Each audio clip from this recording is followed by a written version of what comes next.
کبھی ہم نے سوچا ہے کہ ہم نماز پڑھتے ہیں لیکن ہمارا دل نماز میں نہیں لگتا۔ ہم نماز پڑھنے کے لیے جائے نماز پر کھڑے ہو جاتے ہیں لیکن ہمارا دل نماز کی طرف نہیں ہوتا، ہماری وہ روحانیت نہیں ہوتی جو نماز کے لیے بیسک نیڈ ہوتی ہے، بیسک ضروریات میں شامل ہے۔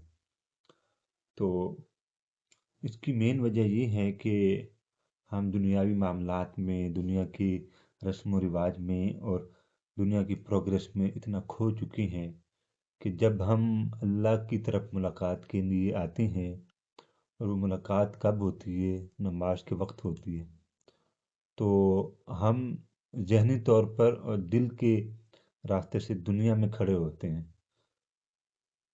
یاد رکھیں، نماز اگر حرکت کا نام ہوتی نا، اگر حرکت کرنے کا نام ہوتی تو ہم سب برابر ہوتے۔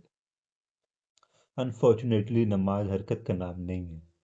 آپ نے دیکھا ہوگا بعض لوگ پراپرلی نمازوں میں حرکت کرنے کی کوشش کرتے ہیں، وہ سجدوں پہ سجدے بھی کرتے ہیں، بہت سارے معاملات کرتے ہیں، لیکن ان کے دل اندر سے خالی ہوتے ہیں۔ ان کی گفتار میں وہ شائستگی اور وہ مومن کی میراث نظر نہیں آتی جو ہم نے دین و دنیا کے معاملات میں رہتے ہوئے سیکھی ہے۔ کیوں؟ کیونکہ ان کا دل روحانیت سے اٹھ چکا ہوتا۔ وہ عقلی اعتبار سے تو نماز میں حاضر ہوتے ہیں لیکن دل کے معاملے میں وہ دنیا میں پھنسے ہوتے۔ تو یارو یاد رکھو، قرآن پاک میں اللہ تعالیٰ ارشاد فرماتا ہے کہ قد افلح المؤمنون الذین هم فی صلاتهم خاشعون، جس کا مفہوم ہے کہ مومن کی نماز ایک خشوع اور خضوع کا نام ہے۔ قرآن پاک میں اللہ تعالیٰ نے ارشاد فرما دیا کہ مومن جب نماز پڑھے گا تو اس کی نماز میں خشوع ہوگا۔ اب سوال یہ پیدا ہوتا ہے کہ خشوع کسے کہتے ہیں؟ خشوع اس ڈر کو کہتے ہیں، اس تقوی کو کہتے ہیں، اور اس کیفیت کو کہتے ہیں کہ جس میں اللہ کی بارگاہ میں انسان حاضر ہوتا ہے۔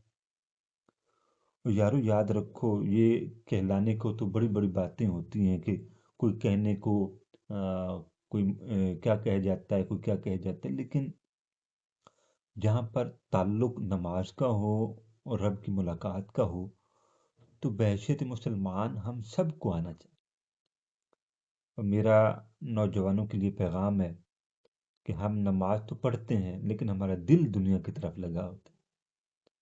ہم پیشے کے اعتبار سے کسی بھی شعبے سے تعلق رکھتے ہوں، ہم کاروباری معاملات میں کسی بھی شعبے سے تعلق رکھتے ہوں، لیکن یارو یاد رکھیں یہ شعبے بعد میں آتے ہیں، رب کی ذات پہلے سے موجود ہے۔ یارو یاد رکھو، یہ وہ ذات ہے جس نے ہمیں پیدا کیا فقط اپنی عبادت کے لیے، اور ہم مدہوش ہو گئے دنیا کمانے میں۔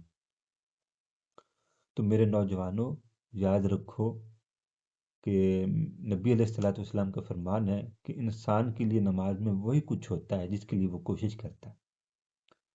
تو اگر نماز حرکت کا نام ہے تو ہم صرف جسمانی طور پر وہاں پہ موجود ہوتے ہیں، کیونکہ قرآن پاک میں اللہ تعالیٰ نے ارشاد فرما دیا، جس کا مفہوم میں نے آپ کو بتا دیا، کہ انسان اگر خشوع کے ساتھ نماز پڑھے گا تو وہ رب کی وحدانیت میں شامل ہو جائے۔ تو ہم اپنے روحانیات میں، اپنی کیفیات میں، اور موسٹ جو ریلیونٹ پارٹ ہے وہ یہ ہے کہ ہم اپنی زندگی میں سکون کی تلاش میں نکلے ہوئے ہیں۔ ہر کوئی سکون کے پیچھے بھاگ رہا ہے، کسی کو سکون دولت کے پیچھے ہے، کسی کو سکون دین کو پڑھنے میں ہے، کسی کو دنیا کو پڑھنے میں، لیکن ہم اس ذات کو بھول گئے جس نے ہمارے دل کو بنایا ہے۔ یارو یاد رکھو، یہ وہ دل ہے جس پر سب سے زیادہ حق آپ کے رب کا بنتا ہے۔ تو آج وعدہ کریں کہ ہم نماز کے اندر ذہنی طور پر بھی اور دلی طور پر بھی اپنے رب کے ساتھ جڑیں گے۔ اور یاد رکھو، جب آپ اپنے رب کے ساتھ جڑنے کا فیصلہ کر لیں گے، اسی دن آپ دنیا کے کسی بھی شعبے میں ہوں، آپ کو کامیابی آپ کا رب دے گا۔